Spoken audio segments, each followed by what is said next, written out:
Hey y'all, it's Nancy, the Handy Scandy here for Whimsy Stamps. Thanks for joining me today.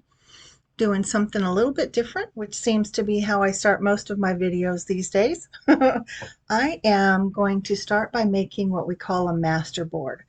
Now, typically in mixed media, when you're making a masterboard, it's going to be some type of collage. Now, that could mean that you're going to stamp and maybe put some ink through a stencil or paste, or add some type of book pages or some type of fabric or any number of things, right? So it really depends on the creator and what they're doing. Today, I am stamping mostly in red rubber with clear embossing ink, and I'm using clear embossing powder. So I have a variety of different background stamps from Whimsy today. Now on screen, I showed several different products to include distressed background and ink splats, mixed media bits. Now both of those are clear, but I also have the Lots of Dots background, which you saw me using there. I have Galaxy Galore. I have the Vintage Script and the Cosmic Swirl. And I am literally just stamping willy-nilly all over the place, trusting that that Versamark ink is going to stay wet for a long time. And of course, it's clear on white, so you don't really see unless you tip your paper in the light. And I really didn't pay attention. It really didn't matter to me. I wanted it to be willy-nilly and everywhere. So I'm actually now to the point where I'm adding the embossing powder. I have 3 different containers of clear embossing powders that I'm trying to use up, and I'm successful at finishing up 2 of them and part of the third. So it takes some persistence, but I finally get it all covered with embossing powder, and it does not matter to me which of the 3 brands covered which area. I just wanted to get it covered. I do have to say, as I'm hitting it with the heat tool and heating the whole thing, this part takes quite a while because this masterboard that I'm creating is essentially an entire 9 by 12 sheet of watercolor card.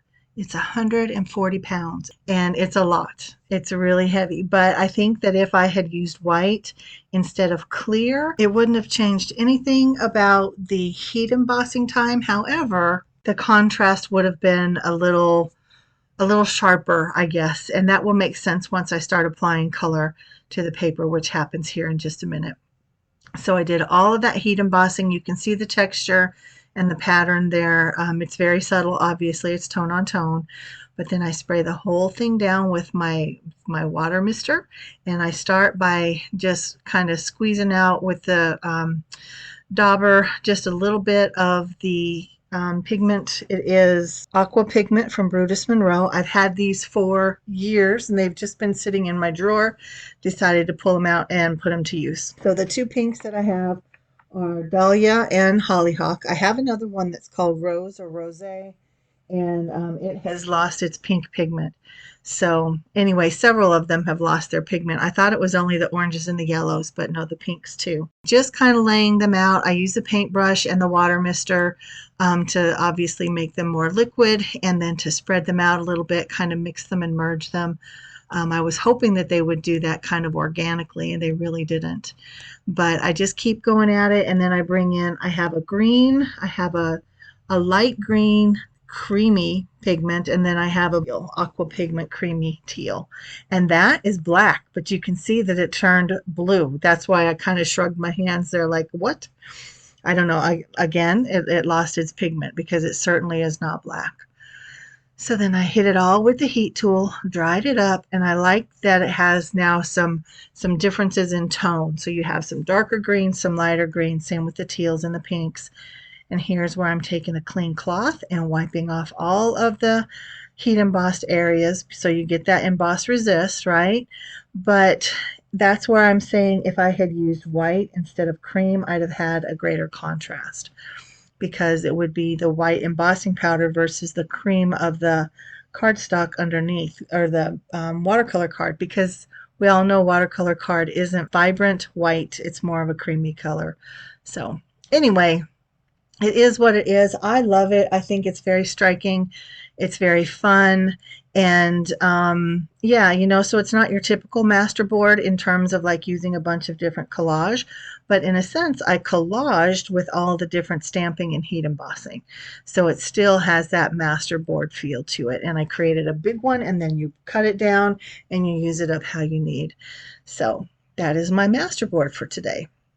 And then of course you can see that I have stamped out these fun flamingo summer images, and coloring them up with my Olo markers. And then I stamp out a bunch of the different foliage and the flowers because I will be using them to add some more character and interest. And yeah, they're just really pretty, and they color up quite easily. So I use the coordinating dies to die cut them out. Now the dies and the stamps are sold separately. And I also stamped out the sentiment. There are 3 different sentiments. And yeah, got everything die cut out. And so I used some of this pearl pigment to paint on the flowers as well as the beaks on each of the flamingos. But then I decided that I wanted some more pops of color on this. And so I just squirted out some of the pigment from the green, and then I used the teal and the pink as well. I wanted some black on there, so I'm using my Posca pen to do that.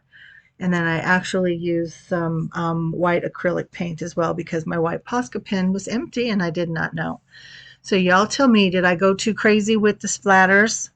When you look at it overall, it kind of looks crazy, but then when you start breaking it down, like I was auditioning the background, if you will, with the die, so I could see what would be inside each of the bookmark tags. But here it is up close.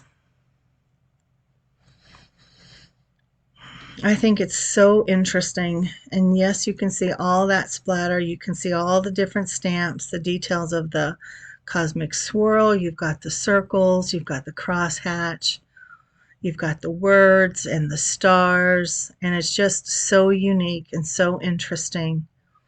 And again, if I had used white, all of those details would be in white versus the cream of the watercolor card. I keep wanting to call it cardstock. But I think it's fun. It's different. It's interesting.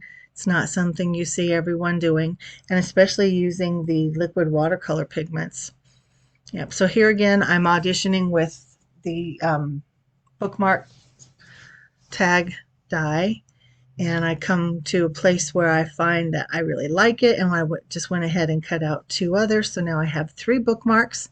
And you can see there in the top left, I actually used the frame labels dies to cut out just basically a white panel for each of the flamingos to sit on, because I'm still going back and forth as to whether or not I just want the flamingo or if I want the flamingo on a panel, because the panel gives the eye a place to rest. And I've talked about that kind of thing before, especially if you have something really busy like these backgrounds, your eye needs a place to rest. Otherwise, it can just be visual chaos. And so I want it to be visual interest, but I don't want it to be visual chaos. So if you give your eye a place to land, a place to rest for a moment, then it can go back and check out the details. So ultimately, that is why I went with those white panels. And I think also with that, it makes it interesting because not only does it give the eye a place to rest, but it also allows your images to be prominent and to pop off the page. So lots of different, I don't know, it serves lots of different needs or purposes, if you will. And then I found these reinforcers in my stash. So I just glued them down, and then I used the dots and the hole punch to create reinforcers for the smaller tags. And I wanted just a little bit more contrast, so I'm adding the black. Not only did I stamp everything in black, and then I added the reinforcers in black, and I used the black for the splatter in the background, but then I went around my edges. And I liked the idea, but I did not like the way the Posca pen works. So I pulled out my Olo, and it makes a bit of a thicker black line, but I think it's more prominent, and I think it is very effective. I like the way that looks.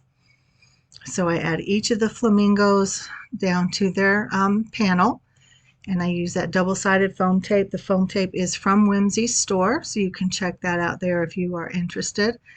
I use a lot of double-sided foam tape, And I'm, of course, using my Barely Art glue, which is that is my most used glue. And of course, that's in the Whimsy store as well.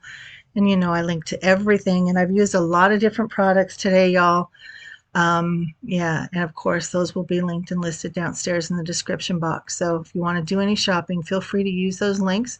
Go check things out. If you have any questions or if I missed anything, please let me know. I am human, so sometimes sometimes not only are words hard, but other things can be hard too.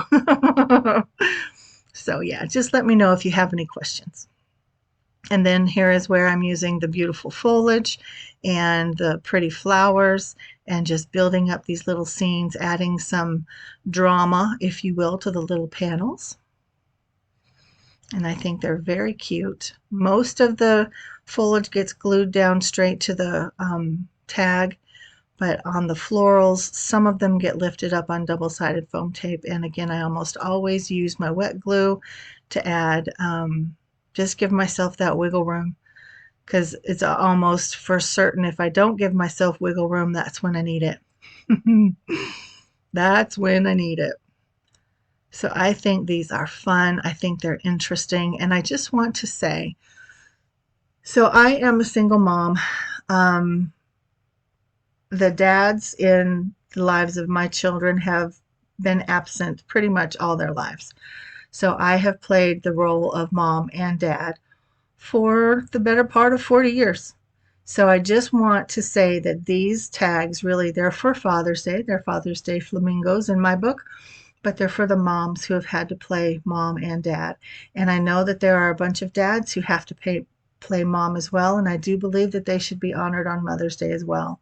And there are other people who play those roles who aren't either, right? So if you are playing the role of a father, then I applaud you. If you are playing the role of a mother, I applaud you.